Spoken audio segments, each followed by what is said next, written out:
Hi guys.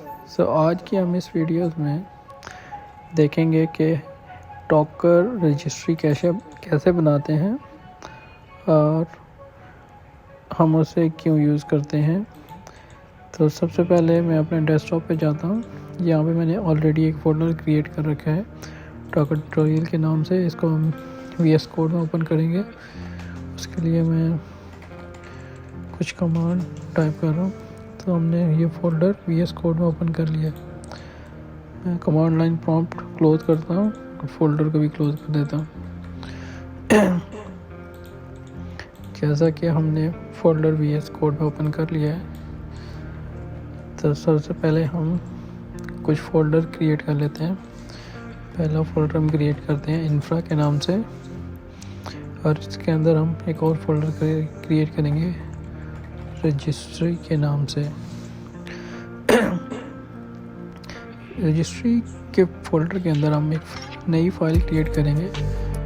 नाम इसका हम रखते हैं docker compose.xml, और इसके अंदर हम डॉकर रजिस्ट्री की इमेज क्रिएट करने का कोड लिखेंगे। तो हम स्टार्ट करते हैं वर्जन से। वर्जन यहाँ पे हम कुछ भी दे सकते हैं, हम 3.1 दे देते हैं।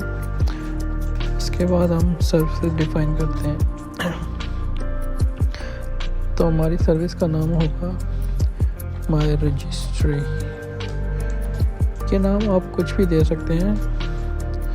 मैंने अपनी सर्विस को माई रजिस्ट्री का नाम दिया है। इसके बाद हम इमेज डिफाइन करेंगे, जो हमने इमेज पुल करनी है। सो बेसिकली हम इस वक्त ये वाली इमेज पुल करेंगे डॉकर हब से, और इसका हम वर्जन 2.8.3 को पुल करेंगे, जो इस वक्त करंट लेटेस्ट वर्जन है। तो हम दोबारा से अपनी फाइल में जाते हैं और रजिस्ट्री को पुल करने के लिए हम इमेज का नेम बताते हैं और देन उसका वर्जन 2.8.3। इसके बाद हम इसका एक वॉल्यूम डिफाइन कर देते हैं,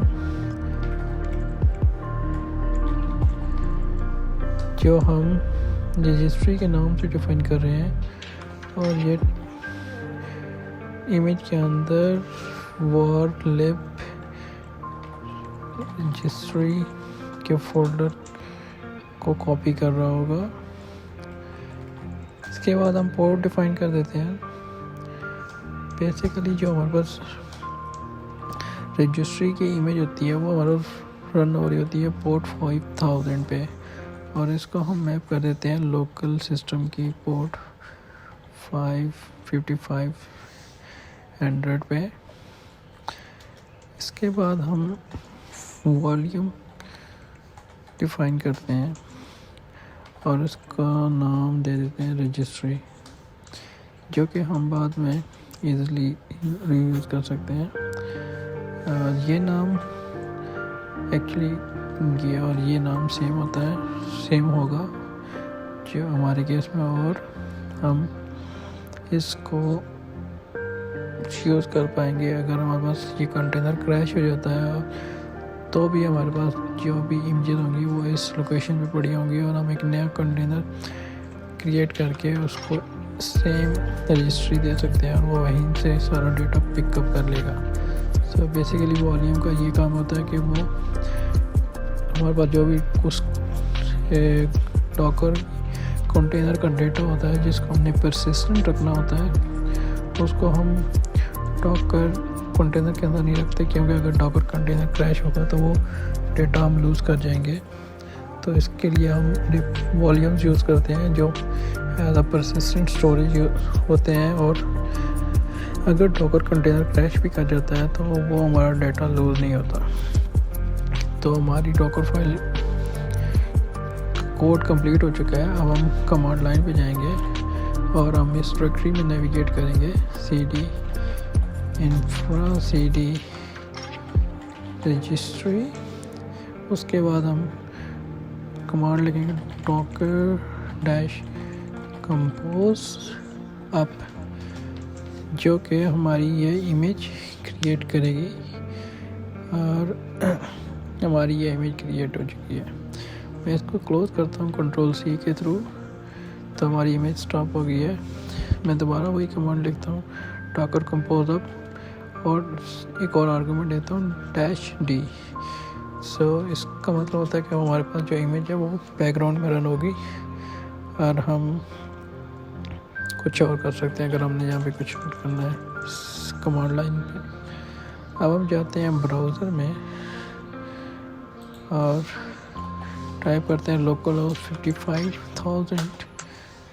तो यहाँ पे हमारे पास रजिस्ट्री को तो एड कर पा रहे हैं, लेकिन हम क्योंकि उसके पेज यूआरएल भी कुछ भी नहीं है, तो हमें उसके अंदर v2_ कैटलॉग को एड करना पड़ेगा और ये हमें रिटर्न करेगा हमारे पास जो हमारे पास इमेजेस पड़ी हैं इस रेपोजिटरी में, इस रजिस्ट्री में जो भी रेपोज हैं और उसके अंदर जितनी भी इमेजेस हैं वो करंटली, क्योंकि अभी हमने रिसेंटली क्रिएट किया है अपनी रजिस्ट्री, तो इसके अंदर हमारे कोई इमेज नहीं है और कोई रेपोजिटरी नहीं है और कोई उसके अंदर इमेज भी नहीं है। सो ऐसे हम अपनी एक प्राइवेट रजिस्ट्री क्रिएट कर सकते हैं जिसके अंदर हम फ्यूचर में और इमेजेस पुश करेंगे और हम उनको स्टोर कर सकते हैं और उसको उन इमेजेस को यूज़ करके कंटेनर क्रिएट कर सकते हैं और उनको हम यूज़ कर सकते हैं। तो ये वीडियो यहीं तक थी। See you in the next one.